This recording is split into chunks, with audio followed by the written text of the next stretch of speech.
Hi guys, welcome to Linksai YouTube channel. My name is Ram Mishra and I am your online instructor. So what's in this video? In this video I will tell you how to work with AWS Athena Services. So guys, let's begin the topic. But before we start the lab session, we have to understand few points, which is what is Athena Services and its use cases. So as you can see in my screen, Amazon Athena is an interactive query service that make it easy to analyze data directly in Amazon S3 storage services like Amazon S3 using standard SQL. With a few action in the Amazon Management Console, you can point out Athena to at your data store in Amazon S3 and begin using standard SQL to run ad hoc queries and get result in seconds. So in short, Amazon Athena is a serverless, interactive and analytic services that provides a simplified and flexible way to analyze petabyte of data where it is lives. So let's begin the lab session and we'll see how Amazon Athena is useful for cloud admin. Okay, so here I'm going to demonstrate you how we can use Amazon Athena services to get the query from data present in Amazon S3 bucket. So what are the pre-requirement of doing that? We require a one S3 bucket for input point of view, where we have upload our data file in the form of CSV file or JSON or log file, and we required one more S3 bucket as the form of output bucket where we saved Athena query result. So I will do each and everything from scratch, where I will create S3 bucket and upload my data file, and then I will configure Athena services to get the query from my S3 data file. So let's get started. So as you can see that this is my AWS console and currently I am in my S3 bucket. And if I move to the any other services like EC2, so let me check my region. So currently I'm in Mumbai region, right? And first of all, I have to create my data file, which is simple text file where I have some data, so which I will be uploaded to my S3 bucket for get the query from Athena services. So I have already created that one. Let me show you the data file. So this is my data file. You can see that. Let me zoom the file size. Yes, you can see here currently I have three column which is separated by the comma field: name, age and city, right? So this is the simple text file. It could be anything like JSON or CSV file, or few more file types are available or supported. I will show you during the lab session. So let's start with the first step, which is make a S3 bucket. So I'm going back on my AWS console and go with the S3 bucket here. Here's the S3 bucket. So here I'm going to make two S3 bucket, one for input purpose where I upload my data files, and another one for the output purpose to save Athena query result. So let's start it. So click on the create bucket, follow the simple steps whatever we have create during creation the S3 bucket. So let me give the name. I'll go with the name could be anything, but it should be unique. So I'll say input demo S3 bucket, input demo S3 bucket. Okay, the reason is AP South 1. Okay, scroll down, let me check it is available or not. Yes, successfully created. Now create one more, say output demo S3 bucket. Scroll down, just simply create it. Yeah, it's successfully created. So now you can see I have successfully created two buckets, that is input as well as output. So now I'm going to upload my data file into my S3 bucket. So input S3 bucket. So I click on the input S3 bucket, click the upload, go to the add file, and here's the data file in my desktop. Scroll down, upload. So I have uploaded successfully my data file here. Now move to the next step. Here's the file, which is the text file. Click on the bucket. Now move to the next step, which is configure Athena services. Okay, so we can search Athena from the search bar like Athena, Athena. Yep, here it is. So I'll open the new tab, go with the Athena. Okay, so if I go with the dashboard, here it is. So you can see this is the Athena service UI page, which informs us the service is an interactive query service that make it easy to analyze data in the Amazon S3 and other federated data source using standard SQL method. So if I open the dashboard or I scroll up from here or expand it here, we have three options: query editor, workgroup, and data source, right? So first one is the query editor, which is used for the get the query result. So if I click on the query editor, here we can find out the query and the data table and the database, something like that. Second one is the workgroup. So workgroup is which is used to separate users, teams, applications, or workload to set the limits on the amount of data each query or the entire workgroup can be processed, or to track the cost. Because workgroup act as a resource, you can use the resource level identity based policy to control access to a specified workgroup. So basically it act as a separate container which hold Athena service temporary data result during the query process, and it will store output query result in the form of data file for another my S3 output bucket. Okay, and the third one is the data source. The data source, where we can use a wide variety of data sources for Athena, including AWS provide connectors, third-party connectors, share connectors, or by creating your own. So let's get started with the Athena workgroup first, right? So I click on the workgroup, and let me create our own workgroup. So click on the create workgroup. Workgroup name could be anything. I'll go with the demo workgroup. Okay, description for the demo purpose. Scroll down, then we have to query engine version. I'll go with the automatically, otherwise I can select the manually and give the Amazon engine version. So I'll go with the latest one. Automatically it will select the default upgrade version. And then if I scroll down, here is the query result configuration, which is optional, but I'll open that one, right? And under here I have to select sorry, here I have to select my demo output S3 bucket to save the query result, right? So I'll click on the browse, go to the output demo S3 bucket. So select that one, choose, and do not forget to use / at the end of the bucket name, this one, right? And rest of the thing I'll go with the default one. Just click on the create workgroup. So scroll down here and create workgroup. So now you can see workgroup is successfully created. Now move to the next step, which is query editor. So here I have created demo workgroup. Now go to the query editor. So first of all, we have to change the workgroup from primary. See, currently this is the primary workgroup. So I'll go to the primary, not to primary. I'll go to my own demo workgroup. So I'll move to my own demo workgroup. Workgroup is switched successfully. Okay. Now you can see currently I don't have any database here except of default one, and I don't have any table like that, right? So first of all, we have to create a S3 data bucket. So how we can create that one? So click on the create, go to the S3 data bucket. We can also create database from Glue, but here I will focus on only S3 bucket. So click on the S3 bucket data. Table name, give the table name. I'll say demo table.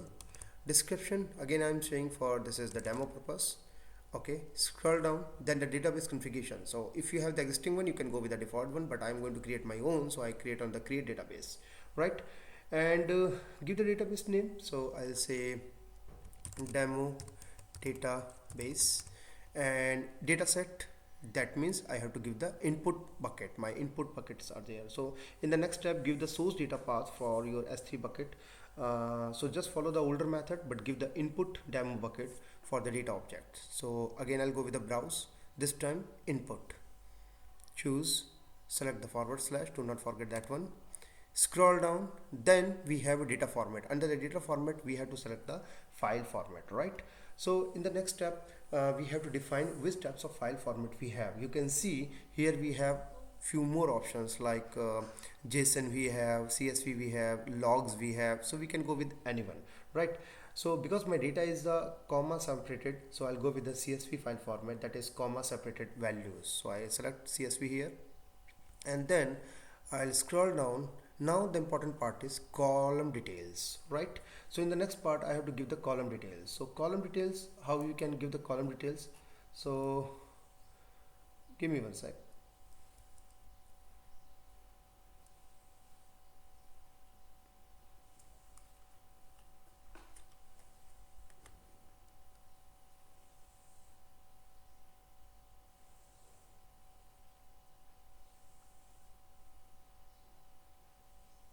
Yeah, sorry.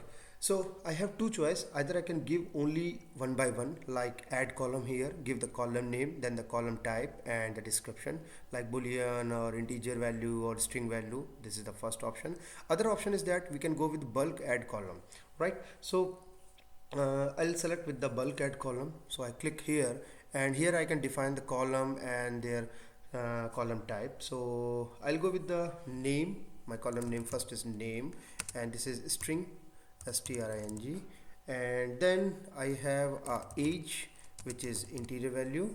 Then again I have city, which is the string. So like this way you can give the comma and put up the n number of entries, like so. Click on the add, and as soon as I click the add, you can see that all entries automatically are filled up by using the method name, string, age, integer, city is the string, right? Or you can go one by one.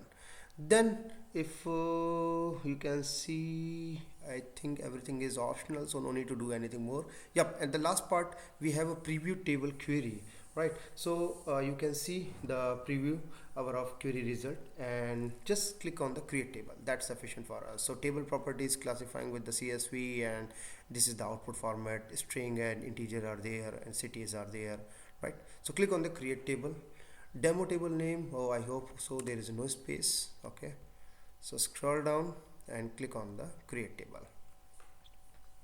Yeah, you can see the query successfully created. If I scroll down, you can find out query successfully created. Okay, and you can see one demo table is there. So if I go to the database, demo database, you can find out one table is there, that is demo table, right? So how to view the table? So click on these three dots and go to the preview table. So once I click on the preview table, it's in running condition right now, and yep, scroll down, here is the entire result of my data file, right? But one problem is there. You can check that in the first row, this one, name, blank, and the city, this is the header line, right? Header entry is there. So how we can remove this thing? So for that one, we have two options. Either we can modify the from table properties, like I can go over there and I can click this one and I can modify the table properties from here to remove this entry. Or what I can do, the second option is I hope is easy for the persons those are newer in this field, that you can modify your data file one more time and put up some few more entries, and then upload it one more time to your S3 bucket. So both options are work perfectly. To make it simple, I'll go with the second one. So I'm back on my data file. Here it is, my data file, and I remove this line properly, yeah, and just add one more entry. So one more entry, I put up Vikas, comma, the age is 39 and the city is Mumbai, and control S, save it. Okay, so I uploaded some file one more time, going to my S3 bucket. And where is my S3? Here's the S3 bucket, import, upload the same file, add data file, scroll down, upload it. Now it's successfully uploaded. So if I query one more time, let's see what happened. So if I go back the Athena here, and this is the older result. So if I say run again, let's see. Earlier the 7 entries are there. Now you can see I have new entry, which is Vikas 39 Mumbai, and header entry is gone successfully, right? So guys, this is how whenever data will be uploaded in the S3 bucket, we can get the best query result from Athena Services within the millisecond, and only for that time we have to pay. We can do some complex query also. Let me show you some complex query. What is the meaning of complex query? Let's see, I wanna see the query result only from the Mumbai city, or show me the result where age is greater than 35. Then I have to modify the entry in the query line, something like that. I remove this one from demo table and say where the city is say Delhi, that is Delhi, and run again. So let's see what happened. Yep, I got the result, and now you can see only the filtered result with Delhi city, right? So this is how you can see only Delhi city filtered result. Similarly for the age, so suppose I want to go with the age, so I'll remove this line one more time from here and go with where age is greater than 35 and greater than 35. And now if I run it again, let's see, say run, yep, So age is 35, greater than 35. So here's the filtered result for the base of age. So you can see that the query time is, you can see it's 99 millisecond and runtime is 1.100 second and data scan is 0.10 kilobyte, right? You can check the recent query history from the history tab also. You can search it from history tab also. Go with the recent query. So all the recent queries are here. You can check it from here, or the best option, do not forget, you can download it, your result, or copy your result, your query result, right? So this is how it's very good for us. Now if I go to the demo output bucket, you will get the query result over there. So if I go with my S3 bucket one more time, close it here, this is the input demo. Now go back the output demo, let's see what is there. So if I go to the output demo, look at that, the output result, query results and metadata fields are there, right? So guys, this is how Athena is very important for us, and it's very good services. Definitely we have to use these services. It's a totally serverless environment. And finally guys, this is the end of this topic. Hopefully you enjoyed and learned new things, and soon I will come up with another new interesting topic. Till then, keep practicing. If you feel something I have missed or you wanted to know more something else, please reach out to my social media links, and which is mentioned in the description. If you like this video, please do not forget to like, share and subscribe my channel, and press the bell icon button for the latest update. Thanks for watching. Stay safe and goodbye.